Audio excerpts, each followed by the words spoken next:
Today's a bit of a composite. Really, it came about in a bit of a mixed way, is to provide common information.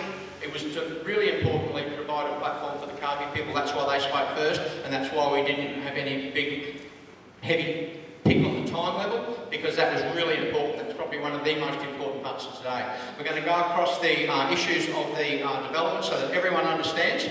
Deep into this, we're still getting questions that indicate people don't really understand what's going on, so we've got to get a common understanding of what it's about. The two actions I'd like to ask people to do is share it and formally object. Share the information and formally object. What Booker said, what Darky said is exactly right. They'll do what they do until it becomes too difficult to not do it. They rely on acquiescence, they rely on cynicism, they rely on confusion, they rely on everything to not intervene. And in the context of the objects of the Act that the gentleman spoke about before, he's right, they're clear, and they're in most cases appropriate, but all the mechanisms put in underneath are to create complexity, vagary, ambiguity, weasel words everywhere that make all the tools for getting the object almost impossible. And they're the things that have to be dealt with, and a couple of them will come up in this slideshow. So we'll just hook into it, and I'm going to scoot through. So very, very quickly, we'll run through the outline so we know what we're talking about. We have 5 lease sites. Can everyone see the red? Everyone see the picture okay at the back? There's little red triangles. 5 sites there. The top 2, Double Island Point and Poona Lake, are set up for. They're all on 30 by 30 year leases. So basically 60 years, because you know what would stop it being renewed. 10 by 38 square metre cabins with en suites, which means a fully reticulated grid of power and water through the whole site, with common areas in some location, up to a half a hectare of development footprint on the sites. The 3 through the bottom, in the middle of the park, starting at Noosa River, are 6 by 24 square metre glamping units, whatever they are, also with common sites. It's for 2 interlapping products. You've got a 5-night, 6-day walk, starting from Noosa River up through to Lake Poona on the Great Walk, and then out to Double and back to Rainbow. And they're going to do a 2-night, 3-day walk, starting at Lake Poona, and then going out to Double and back to Rainbow. Now, wish I had the pointer, anyway.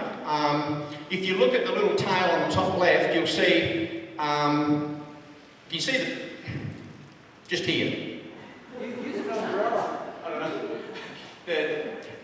You see Lake Poona, up to the top there's a spur and there's a little green dot up there. That's actually on the transmitter trail, and that's where they're going to start the walk from. They'll drive them in there and they'll come off and walk around 3 kilometres to the lake, stop and then go out to Double and then come back to Rainbow. So just bear that in mind, that spot there where they start off from. There's the Lake Poona side. You'll see the hatched area, which is mapped as significant vine forest, and the corridor through the middle where they've got this, they call it blackbutt, but blackbutt forest is not considered significant. Now on a landscape level that means there's a lot of it left. Well, there's still more than 30% of it or something, but the condition that might be in across that 30% is questionable. We don't rate stuff until we've got hardly left. So the blackbutts in that area though are quite significant in themselves, and they're part of the catchment. So it's a little bit of an unfortunate thing using a landscape category for something that's so site specific and so valuable. The long green line is a track that they would have to cut from the transmitter station on the left. The little dotted line, that's an existing track which isn't used very much. It's actually very stable. A lot of native growth on the track. It probably only gets used a few times a year by a small vehicle to check the transmitter station. They'll be along that every day, and probably a couple of times a day if they're dropping people off, and then also having to come with a different vehicle to service the actual huts. Probably have to do a turnaround to drop the people off, or else they come all the way to the end, which is just all this use of that track, but then cutting a brand new track down through that green line, through quite a steep slope down through the sandy basin of the lake. Now, this is the site selections that were originally considered, and you'll see the green one, P4, on the bottom edge halfway along the lake. That's the one they're looking at doing. If you look at the one up on the dotted line, that's CP1. Now, that's where they're intending to drop the people off on the 3 on the 3-day walk. They've actually said that they couldn't use that as a site because it was too far from the Great Walk for the walkers to walk to and then walk back from. Now we're going to see another one later on. We've actually added a 500-metre walk in to get to a beautiful spot at Noosa River, but here it was too far, yet they are going to use it like, you know, the logic of this stuff's starting to get really tangled. They wanted that site and they made up a story to create it. That's what it seems like. So there's a view of it, everyone's probably seen that. That's looking to the Blackbutt Crown where the site would be. And when we go to the next few photos, you'll see the size of the trees and why they're going to have to come down. And you can only imagine what the view of that crown canopy would look like with large trees taken out of it. It would just change it completely. People who'd never been there before would never notice, but those who went there again and again would never see the same thing again. So here we go. Here's some of the trees. With Booker and his friends and one of our locals. You know, these are the trees that they reckon they're going to build cabins under. You know, these trees are a matter of general everyday function, drop shit on the ground, big shit. And there's stuff on the ground 1/2 metre deep, it's just a litter, and that's what they do. But it's not suitable for cabins, either safety-wise, even aesthetic. They have to stick rake the whole thing, even if they were going to leave the trees. I can't imagine how the trees were going to be kept. There's some more of them. Now, of course, the one on the right is a nearby me picnic ground. Now that's been locked. I can imagine that it's been locked for some kind of safety purpose. Now, if you've got a problem with a large tree overhanging a public road, then maybe you might have a problem with large trees overhanging habitable quarters. Just thinking, you know, maybe. Now we've been out there recently and all of the wonderful blue tape that Whit Booker and his friends put on has all been torn down by the department. They don't recognise it. And they've tagged these metal tags on. Now it must be causing some kind of drama because I've come up with a new plan, which I've only heard kind of around the way. They wouldn't let me sit on the meeting. They actually expressly refused me to zoom in on the meeting to find out, so I'm going second hand on this. But the new plan is to only cut trees down under 300 millimetres diameter at waist height. Now that doesn't really address any problems because the big ones are still there, they're still going to have to come down. But I mean, even so, the photo on the left, I mean, can you imagine all that being cleared out? And what it would do to the stability of the site. And then of course, you've still got the big ones there, and I can't see, they still have not directly addressed how they're going to keep those big trees there. They've got an arborist report apparently. So that was Poona Lake, and that's our biggest problem there. With the trees coming down, the impact on the aesthetics, the impact on the stability of the site. If those big trees come down, you've got the root systems underneath, desiccation of the site, the erosion of the track coming in, weeds, pathogens, erosion down the slope line, people getting there and then wanting to explore and beating tracks down to the lake and wanting to groom views from those lake sites. You've got water, filtered water views, they'll get less and less filtered as trees just happen to go. I mean, we know that happens. It actually happens already on the lighthouse site, by the way. Heritage views, they call it, they're maintaining them. So there's the double on point site with the green lease site, and the brown site is where the Kabi people have been given a cultural area. A good question with Booker. Do you reckon that's a pretty equitable place for general rank and file Kabi access? They'll get up there all the time whenever they want, won't they? Easy to get to. Yeah. So it's an odd thing. I mean, they'll be able to hang out with people at the lighthouse, and we all know who they are. So that's what it looks like from the front. And with better light, better resolution, you can see a really distinct forest type just in that section. And that gives you a little bit of a closer look. I've got the pointer there, but you can see the little crown of forest. And here's actually what it looks like. It's actually a closed canopy, quite old growth forest. Small trees, but old. No weeds, really stable understory. Massive midget bushes that look like blackberries just about, they're huge. And here we've got water glimpses. Again, just ready for grooming. Open it up, hey. And there's another angle out. You can see the ocean, well, better light on the resolution. Can people see that ocean glimpse on that picture? Yeah, it's pretty distinct when you're on the site. The ocean's there, you can see it. I think it'll become...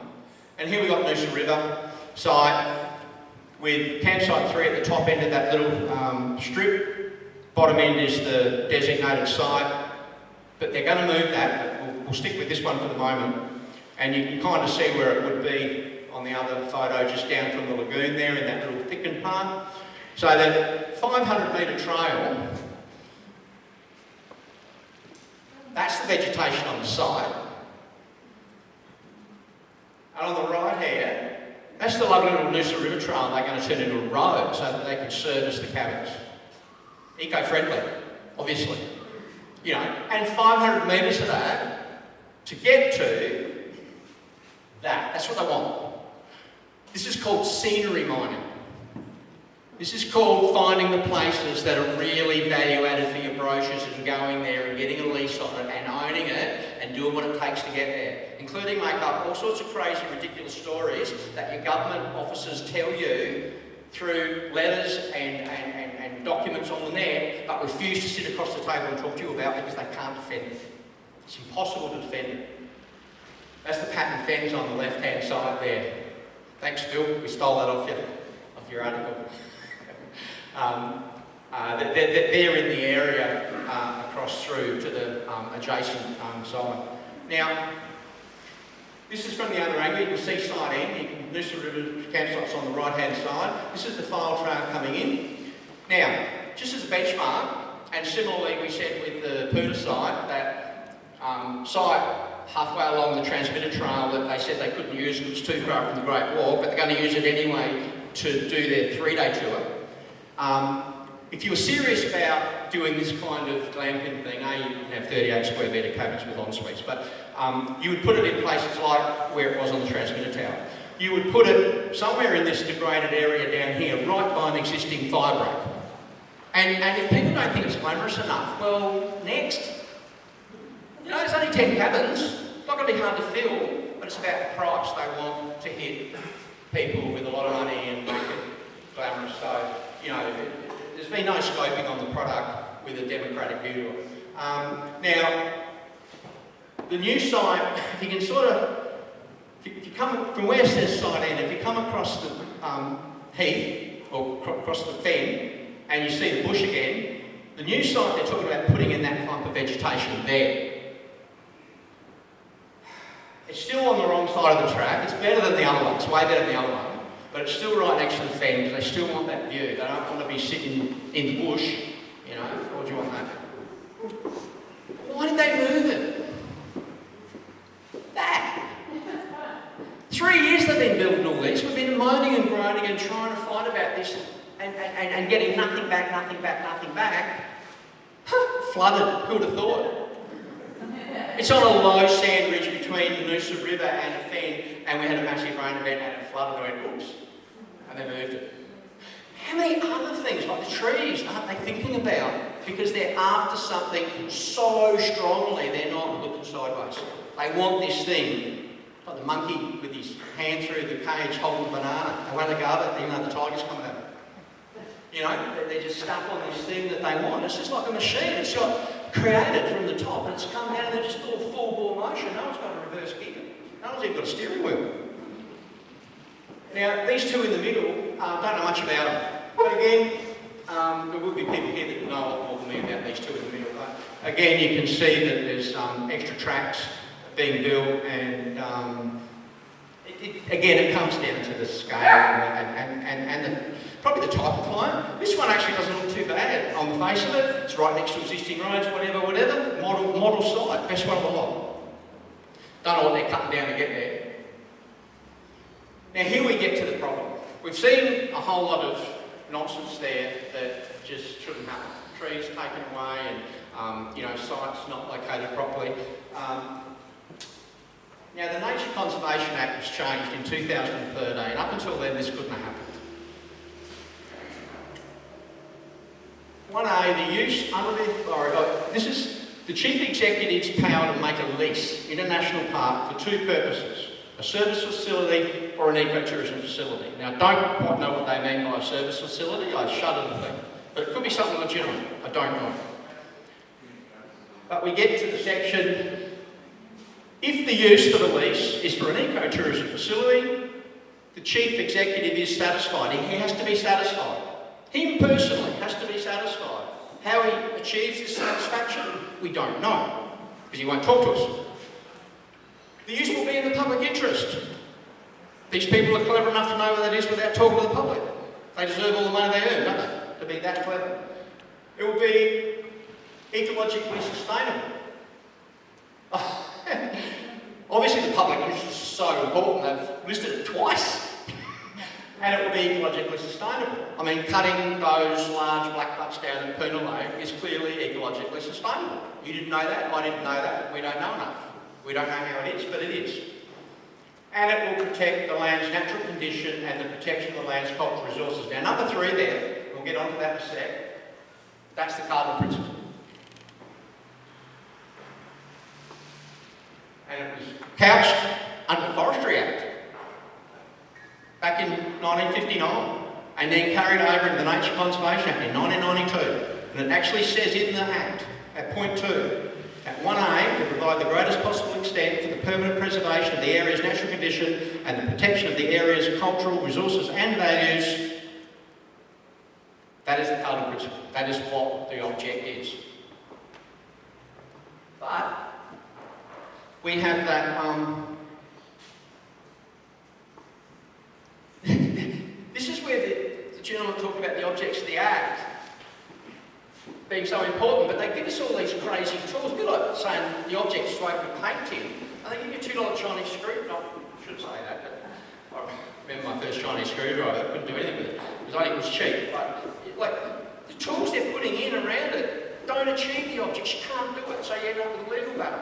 And we don't have the resources. They're relying on us, not having the resources, not having the time, not having the commitment to take them on about the definitions they're putting within stuff. So the objects are still there. The cardinal principle is still there. But they've got this thing here that the way they're implementing the ecotourism thing, from the photos we showed you, the way they're implementing that clearly doesn't meet 1 and 2. Therefore it can't meet 3. Yet they're saying it does. What do we do? Well, what we do is we make the Labor Party honour its election promise.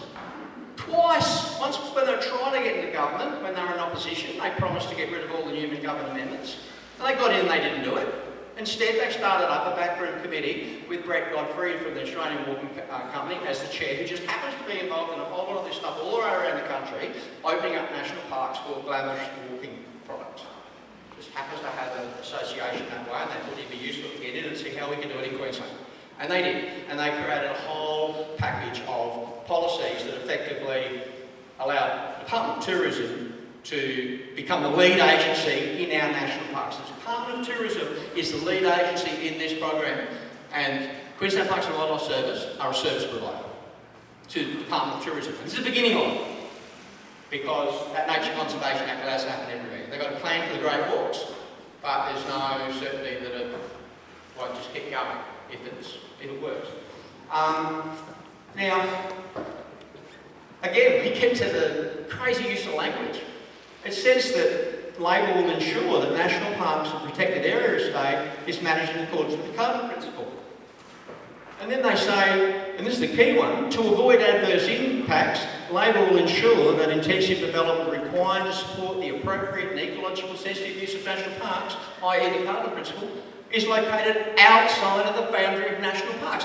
That is their 2017 election platform when they were in government, when they made that promise, they were in the back room dealing with the tourism industry to do exactly the opposite.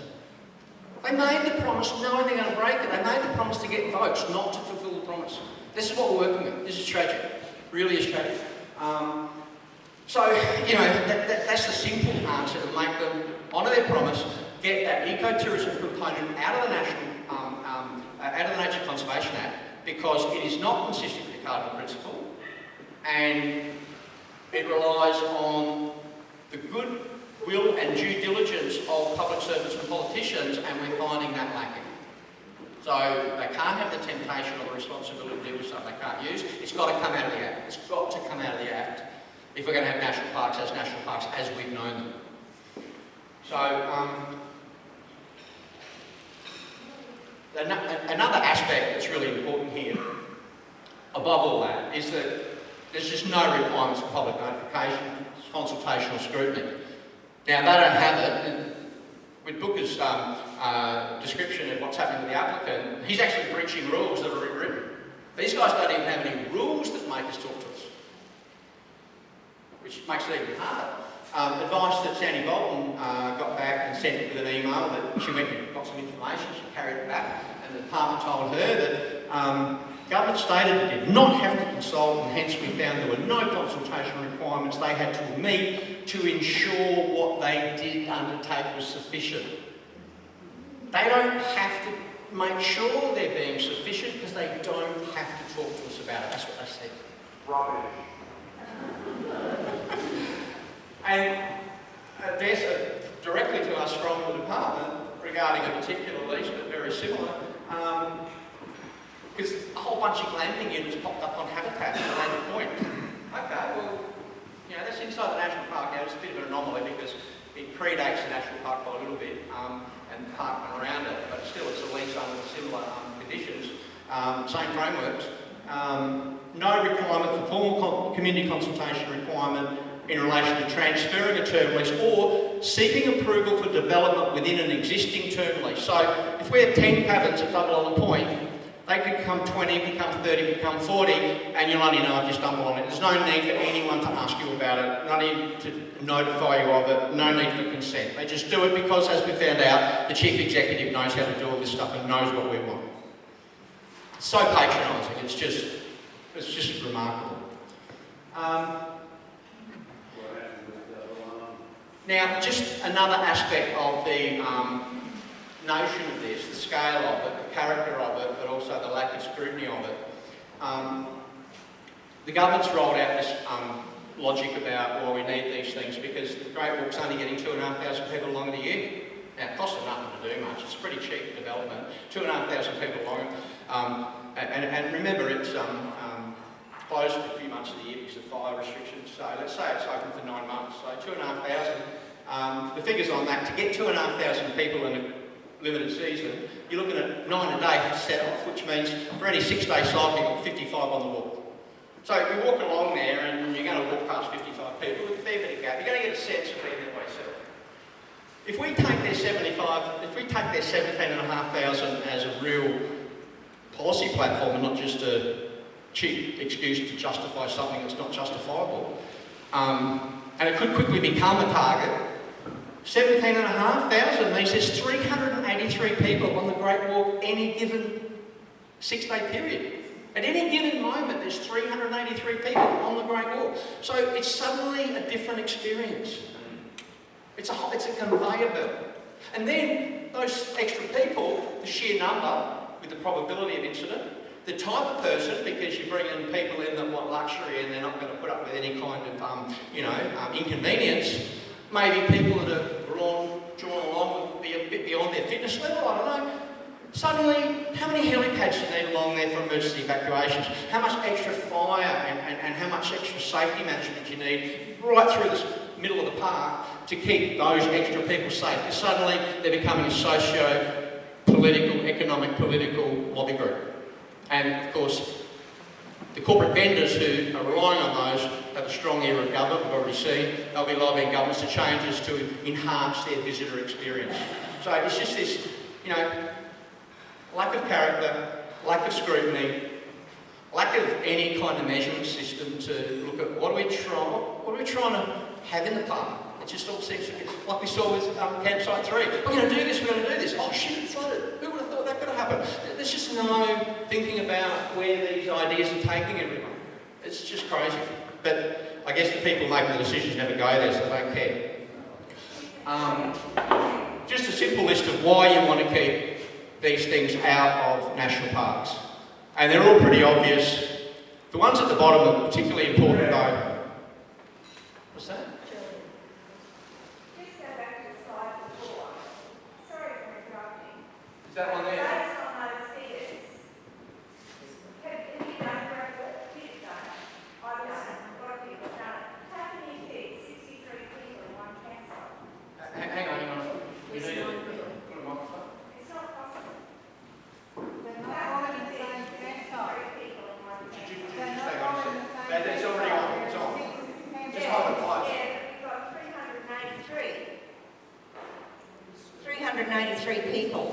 on the walk at any one time. So you've got 6, is it 5 or 6 campsites? I can't remember. It's 6. Okay. It's going to be 64 in one site. So those figures the government have put forward are just not even feasible. They're just not real. What you're saying, the expectation of having that? 17,500 people using the walk. That's what it was designed for. But the campsites aren't designed for 64 people on one night. That's why they're so excited about building more. Like this is the whole point. They're putting a number up without thinking about what it means. Yeah, that number is just not real.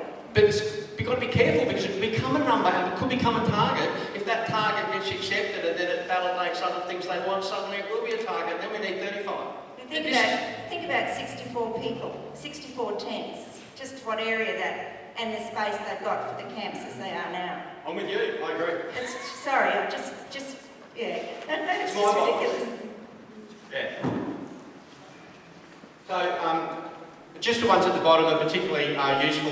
The diversion of park ranger activity and administrative or operational function away from park values and onto basically ground staff, toilet cleaning, road building, safety maintenance, all of the things that you would like to think park. I mean, the park rangers increasingly become janitors. Rather than actually park rangers, and that's a known concern from around the place, which someone touched on before. What's happening in Australia is not happening around the rest of the world. We're being captured by a very effective and very vigorous lobby in Australia to make it look like this is what's happening, and all the states are referring to each other and going, oh look, they're doing it, oh no, this is really popular in Australia, and they're using each other's experience to justify their own, and it's a complete echo chamber and it's completely invalid. The rest of the world doesn't do this.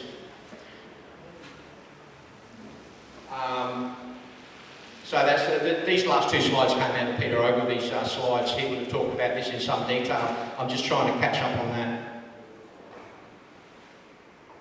So anyway, I'll leave it there. If we get a gap, I've got some slides we can talk about the actual alternative we're talking about that puts a focus, not because we want this particularly, but we're looking at principles that you would do it better around the edge and you would actually service existing needs, not creating a greenfield outcome for a developer who doesn't even live here yet. Okay, there's so much I could go on this issue, but I just want to keep to those main 3 things. So, do we have any questions?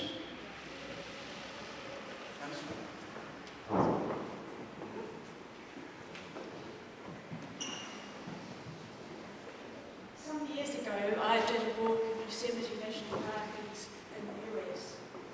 And at that time, I learned that the number of people walking were peeing and pooing along the walk, despite the fact they were providing toilet facilities. But when you go hiking, you poo and pee at different times than you do in the normal life. So people were stopping through the beautiful Yosemite National Park, pooing and peeing, resulting in all the waters and the breeding grounds for fish. All were destroyed and they cannot cure it. They've worked hard for many years to try and restore it. It has proved to be impossible. This area is extremely similar to the Yosemite National Park area. The chances of the waters, which are the breeding grounds for the fish that go out to our oceans, is extremely high. To even consider having these facilities is completely unacceptable.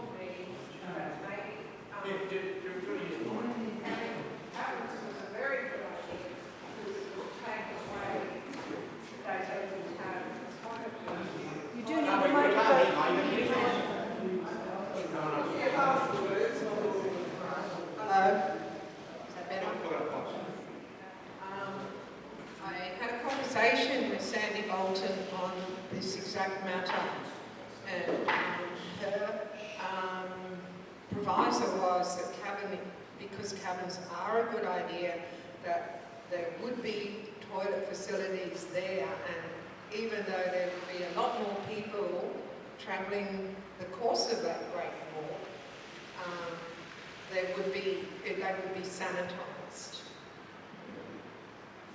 So I'm just telling you what the politicians are saying, that because it is a good idea, maybe this is going to placate what you were just saying. Thanks.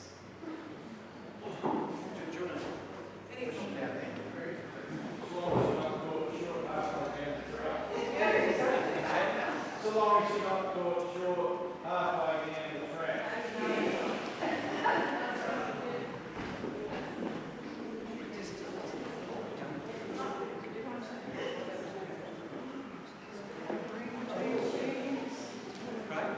Can you help the lady in the red? The mic's not working. Oh my goodness. Well, we'll do this one first, then we'll get you next.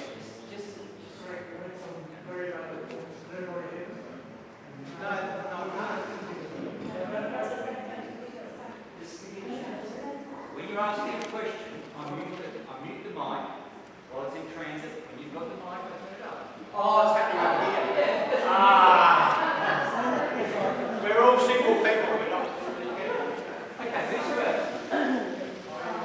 Greg? Is the mic working? Just hang on. Who's going? There's two Goldbergs are more important. You made a couple of valid points which I'd like to expand on. One is the optimistic figure of 17,500. That was per annum, I assume. And the other is the cost of servicing and maintaining the proposed cabins and campings. As far as I can see, this is another proposal similar to the Edge proposal of Kingpin, which was put forward and unfortunately rejected a few years ago. It's a toe in the water thing. I haven't seen, and you probably haven't seen, any economic projections as to how this is going to make money, or who's going to pay all these county people providing tours and the people who provide services. To my mind, it's economically non-viable, and it's a toe in the water project, simply to establish a foothold so that they can later on say, we've got all the infrastructure, we need to expand the access, bring in helicopter pads, bring in four-wheel drive access to all sites, and make it available in 2 or 3 day sections, similar to the one at the top end. But I haven't seen anything, I doubt if we'll get any figures out of the government, on just how they expect this to make money on the present proposal. Thanks for bringing those up. They weren't covered in my talk, and they're very important. Firstly, the 17,500. I'm not sure. I know that was not a number that was bandied around in 2009 when the camps were, when the Great Walk was done. I think it's an invented number to try and create a justification for why they're doing the expansion. But like I said, inventions can become real if we repeat them often enough, and it becomes a target for the department. It should be debunked immediately and got out of the equation as being ridiculous. It clearly doesn't work, and it's an indication of their lack of thought and their lack of due diligence that they even put the number forward and seriously suggest we consider it. But that extends into the other part of who's paying for what. The Queensland Parks and Wildlife are going to be paying for the building and the maintenance and operation of the roads that service the private developers. Now, how much will that cost? They don't know yet. What is the return from the development to pay for that? They don't know yet. Almost every question you can ask is responded with, we don't know that yet. They don't know, like with the trees, oh, we don't, the original one was, oh, that'll be subject to further assessment. Every single detail on this is either not known yet or commercial in confidence, which could also be a cover for we don't know yet. And I really worry that the whole thing is an ideological process to get these into parks as a matter of principle, because parks should pay for themselves. It's got no sound basis in any rational, objective assessment. I've already said this is a showpiece project. They want this to come to the rest of the site. Yeah. The lady in red. Correct? It's a lady, correct? You, with the microphone. Yes, Greg. All of us here were really keen to do I'm wondering, you have the 2 approvals yet to go, and one is with the Gympie Council and one is with the New South Shire Council. And if the councillors voted against having that site and the Gympie councillors voted against it, would that stop the project, do you think, in would the state override the councils if they decided not to support it? It wouldn't hurt. I wish I could answer that question, but I don't know, and no one knows. When the department's response is, we're waiting for the applicant's final application to determine the assessment process. So they don't even have an assessment process documented yet that we can look at. I've gone to the Environmental Defender's Office and they don't quite know how it will, so wait till everyone's waiting to see how this will happen. Yes, but on their website they do say the approvals have to, the project has to be approved by the 2 councils. Is that not? But not in an overall sense. I don't know what the proportion of their influence is. I think they may only have building code approvals based on the construction. I can't see how they have a landscape approval based on the national park, which is not part of their planning scheme. But I don't know about that. I'm not an expert. But all the experts don't know either yet. We're waiting. The one single thing that would kill this straight away is a no on the Ilua. A no on the Ilua will stop this straight out. A yes on the Ilua is going to take us into a tunnel that's just going to be more and more and more fighting around trying to work out what's going to happen next, who's telling the truth, what we can do about it, and yeah. So it's, working on the councils isn't really going to be helpful. If the councils are against it, it certainly helps. The more people against it and the more influential the people against it, then politically it's harder for the government to do. What precise power the council has to stop it, I don't know, but they certainly would help us stop it if they said, no, we don't want this. Thank you. Excuse me, people in the back are asking something. What's an EUA? Sorry? Well, Oh, okay, yeah, look, an Indigenous land use agreement under the Act, the freehold, the all non-freehold land has a native title component which has to be addressed within any development application. So, because this is fully state land, fully Crown land, there's a native title component which gets channeled through the recognised native title applicants. Like what Booker says, it's all a club and we're not in it.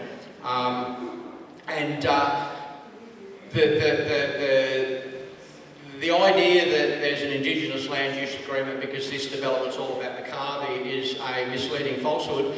This is a commercial program developed with commercial operators within the Department of Tourism. They had iterations of 5 of these in different locations around the state. Expressions of interest went out for people to come in and give a development model that they could put into the park. The person that was selected here was Cavan, and they're dealing with the government now because there's a commercial process going on using Crown land with a native title application or a native title application on it. Those native title applicants get a piece of the action, and it's up to them to negotiate what that piece of the action is. But it's subsidiary to the development. However, because of the whole marketing framework that they put around it, and because if it was a mining company and the native title people, the applicants said no, the company could go ahead anyway. Because it's the government, they could, but politically it'd be very unsound, they wouldn't do it. So they've said that the native title resolutions are important in the outcome of this. They're part of that end process, they're not part of the beginning or the purpose of this whole thing.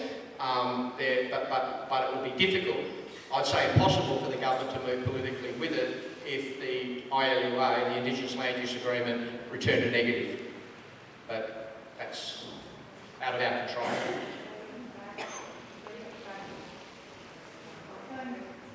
Who's next? Cool. Going back to the how much money will be made from this whole enterprise, I think you can find in the notes from the industry consult that was held at Gumbori that they mentioned a price, an amount of of 65,000 a year, which wouldn't even meet half the wages of one national park ranger. The figures have been released from the Spices one, which is a little bit like this one, and they're paying $30,000 a year lease. $30,000 a year lease for the national park sites that they're using for exclusive use. So, you know, this will be 5 sites. They've only got 2 sites on park, 3 on their private land surrounding the park. This will be all 5 sites, so let's increase it by 60%, okay? $90,000 a year for this. I mean, it returns nothing. Anyway, we don't, the thing is, it's all speculation. It should be out on the table and it's not. There's no cost-benefit analysis. There's no clear return to state figures. There's nothing.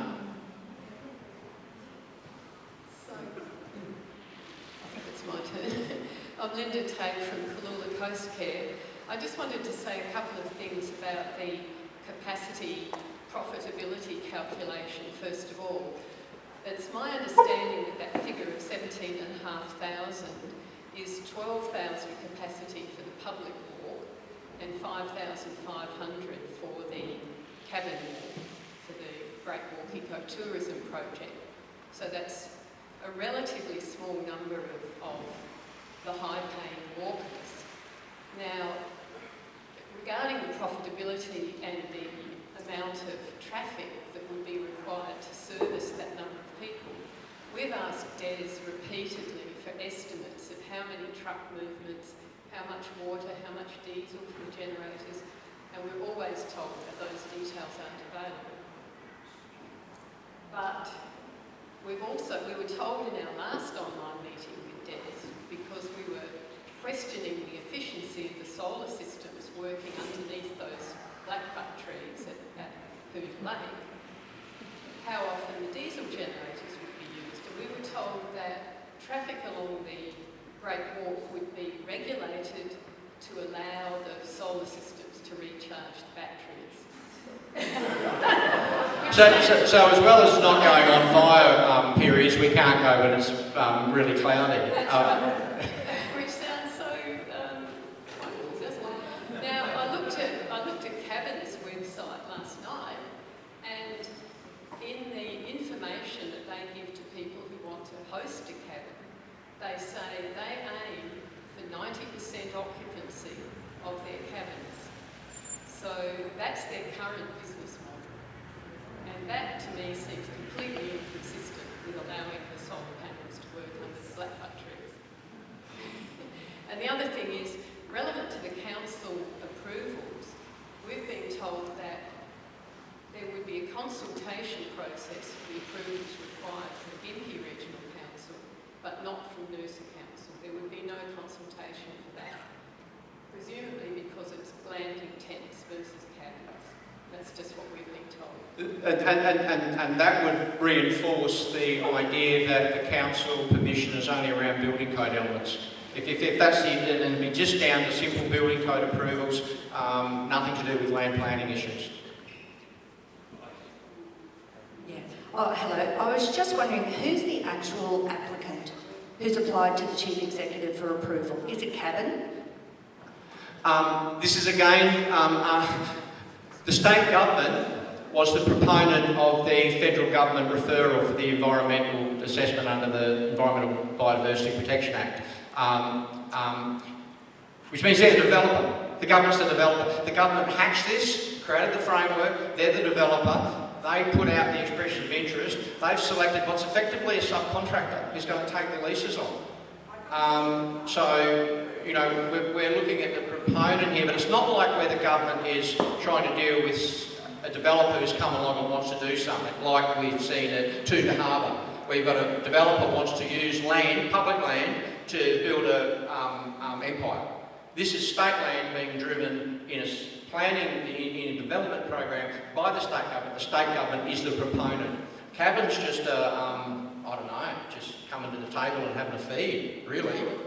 But they will get a leasehold common law entitlement, which then is quite reasonably vulnerable to being bought up by a bigger corporate entity, and who, you know, like someone could come along, wouldn't be Brett Godfrey by any chance or anyone like that, but someone could come along and buy all 5 of the Great Walks as a corporate thing. I mean, you know, we see things being brought up the scale of the economy. Cabin's just had a massive $20 million injection from a crowd called Intrepid, who are one of the largest global tourism groups who are trying to get into the glamping market. They haven't been in it, and so they're injecting money into Cabin. So there's a lot of potential for a lot of pressure and growth from corporate players in this. It's getting in the door. Sorry, just one other thing. So are they going to, is the state government going to do another act to cover it all? Sorry, what was Are that? they going to make another act to cover this, or are they just trying to go through them approving it themselves, if you know what I mean? Well, the Cabin's got to do the detail of the ground thing and put the application in, and then the government assesses it. But it's a bit weird because the government's assessing something that's actually actively involved in it. It's self-assessing in a lot of ways, something that they're using. And did they approach Cabin, or did they ask for applications? The government put out expression of interest process for each of the 5 walks that these are planned for, and they got concept ideas back. Cabin was selected on the nature of its cabin unit, really, and its ability to be located in a really remote place. Okay. Yeah. Okay, cheers. Coffee? One more question? Yeah. Can you And hear then me? if you want to walk over and get a coffee, we can still... I just wanted to respond to Julia and maybe to Amelia and to say that there's only one site under the Noosa jurisdiction. And while they can't decide the size of the site, the current site, Noosa Council does have a say on the sewage system. Now, Cabin can't put big toilets where they want to do them because it's too close to the fence, only 40 metres. It's too close to the Noosa River, only 50 metres. So they propose to put in pump-out toilets. And pump-out toilets, you need to pump them out, and then you need to take it out somehow, either by car, 40 kilometres back to Noosa, or by boat on the pristine Noosa River. You have to float these things. So that is something that Noosa Council still have a say on, and the Marine Point community has flagged it to Noosa Council. It's important that other people flag it to Noosa Council so that Noosa Council actually deals with it and stand up and says no. So they're now proposing to move this site. I don't know what the situation. The other issue that we have that is very relevant to anyone who lives in the Noosa Shire is how they're going to bring those people to their site. And the proposal is, National Park keeps saying no helicopters, and helicopters will be a disaster, but there is a helipad on that walk, and that is very close to Campsite 3. The other option that they're flagging is to bring them from Noosa by boat. That's the resurrection of what we had for 16 years with the Discovery boat, flying on the river at 30 knots to bring those people to Campsite 3. So just so that there's a other issue that we need to deal with this preposterous proposal for this walk here, that we have other issues outside the park as well.